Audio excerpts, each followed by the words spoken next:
जागते रहो। बार बार तुम्हारे प्रश्न आते हैं, एक ही बात को तुम कई बार पूछते हो, मुक्ति कैसे संभव है, मोक्ष कैसे संभव है। मुक्ति, हम मरकर कहां जाएंगे जिससे कि हम मोक्ष को प्राप्त करेंगे।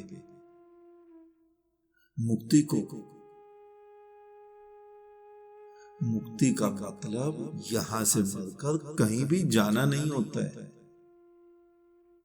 मैं यहां पर मुक्त हूं, मेरे को कोई बंधन नहीं है, ना संप्रदायों का, ना धर्म का, ना रीति रिवाज का। इसी को आत्मसात करने का नाम मुक्ति है, मोक्ष है। तुम जीवन में जाग जाओ, आंखें खोल लो, स्वयं को पहचान लो, इसी का नाम तो मोक्ष है। पहले भी एक प्रश्न आया था, किसी ने किया था, क्या स्त्रियां मुक्त हो सकती हैं?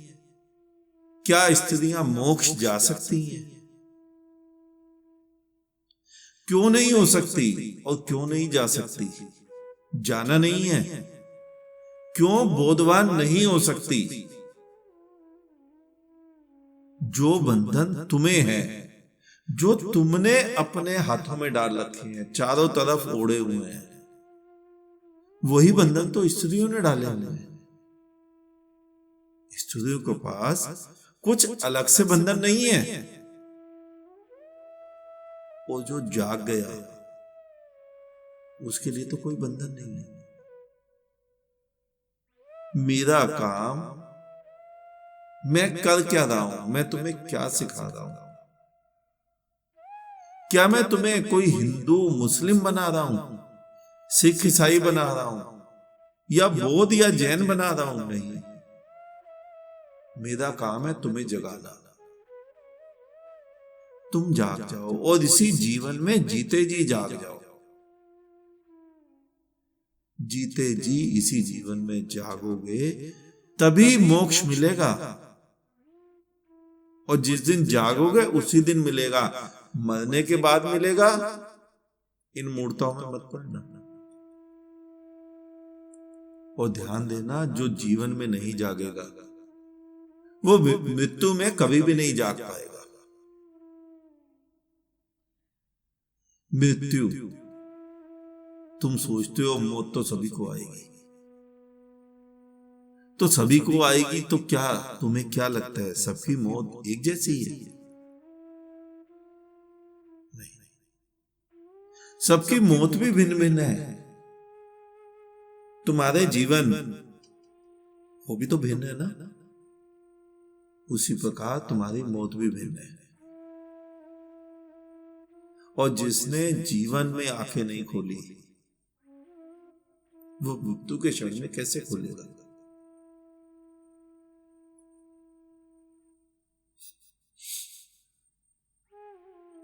जीवन में, अपने इसी जीवन में अपने चैतन्य के दर्शन करो, तभी मृत्यु के क्षण में भी चैतन्य के दर्शन हो पाएंगे।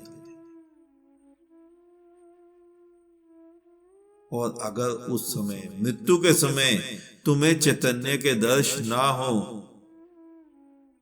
तो समझना जीवन व्यर्थ हुआ। बेकार पत्थरों की पूजा करते रहे, बेकार स्वयं को धोखा देते रहे। आज जो मैं तुम्हें कह रहा हूं ना, उसे पहचानो। अगर एक बार समझ नहीं आता तो बार बार पूछो, लेकिन आज ही जाओ। पहाड़ों में भागने से कोई लाभ नहीं होगा। भाग भाग के मिला ही क्या है तुम्हें? नंगे होकर पहाड़ों में बैठ गए। देखो अपने अपने धर्मों के नंगों को, सभी धर्मों में हो जाते हैं। क्या हिंदू, क्या जैन, अभी अभी एक घटना घटी, मैंने स्वयं फेसबुक पर देखा कि कुछ बच्चे भगवा झंडा फहरा रहे हैं। किसी स्कूल कॉलेज में प्रदर्शन हो रहा है, वहीं एक मुस्लिम लड़की बुर्का पहनकर आती है और वो अल्लाह अकबर के नारे लगा लेती है। तुम सभी ने देखा होगा, फेसबुक पर खुलेआम हुआ था। बात खत्म हुई, फेसबुक पर नीचे मुद्दे उठा दिए गए, कमेंट्स उठे, हिजाब का मुद्दा। मैं पढ़कर दंग रह गया। एक ने कमेंट्स किया कि अगर धर्म को शिक्षा संस्थाओं में लाया गया और अगर उसमें हमारे हिंदू धर्म के, हाँ ठीक है, घर निकल जाओ।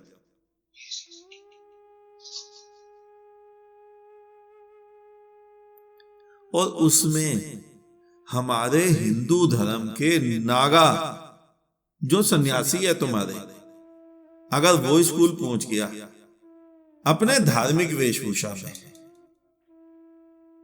तो क्या स्कूल कॉलेज को स्वीकार्य होगा?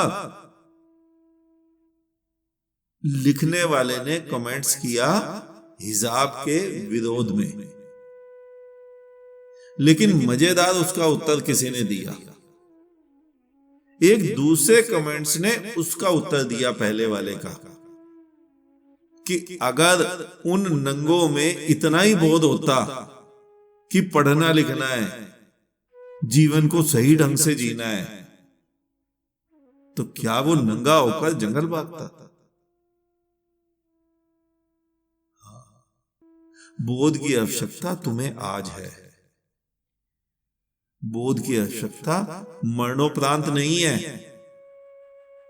तुम्हारी गीता में कृष्ण ने जिस सिद्ध को प्रज्ञावान कहा, किसको कहा? मरने के बाद किसी मनुष्य को प्रज्ञावान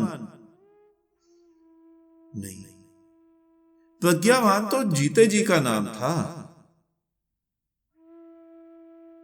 लेकिन नहीं, तुम सभी भागे जा रहे हो, और अगर आज भी नहीं जागे तो पता नहीं कब, कितने हजार वर्षों बाद फिर कोई मुझ जैसा आएगा जो तुम्हें जगाने की बात करेगा। इसलिए आज ही जागो। और मुक्ति और मोक्ष की बात की थी ना तुमने,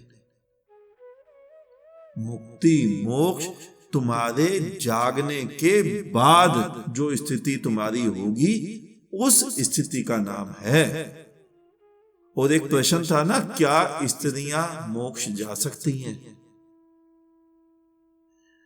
चेतना के तल पर, चैतन्य के तल पर, आत्मा के तल पर, तुम्हारे भीतर जो है चेतन, उसके तल पर तो ना कोई स्त्री है ना कोई पुरुष है। अगर तुम स्त्री और पुरुष को धर्म के क्षेत्र में अलग अलग देख रहे हो, तो फिर तो तुम्हारा ईश्वर, हिंदू का ईश्वर हिंदू हुआ और अल्लाह मुसलमान हुआ। लेकिन अगर तुम राम को हिंदू और अल्लाह को मुसलमान कहोगे, तो एक दिन अपनी मूर्ता पर खुद ही हंसोगे।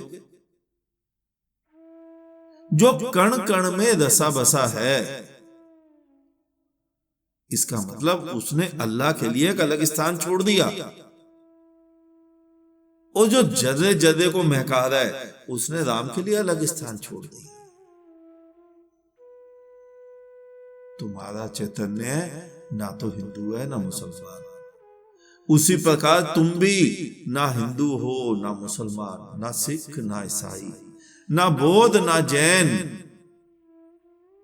बस दो ही स्थितियां हैं तुम्हारी। आज तुम सोए सोए हो, कल आंख खोलोगे तुम जाग जाओगे। धार्मिक और धार्मिक में अंतर क्या है? अच्छा, इसमें करना क्या पड़ता है? केवल इतना ही अंतर है, एक की आंखें बंद है, दूसरे की खुली है। इसमें आंख खोलने भर की दे दी है, और कुछ भी तो नहीं।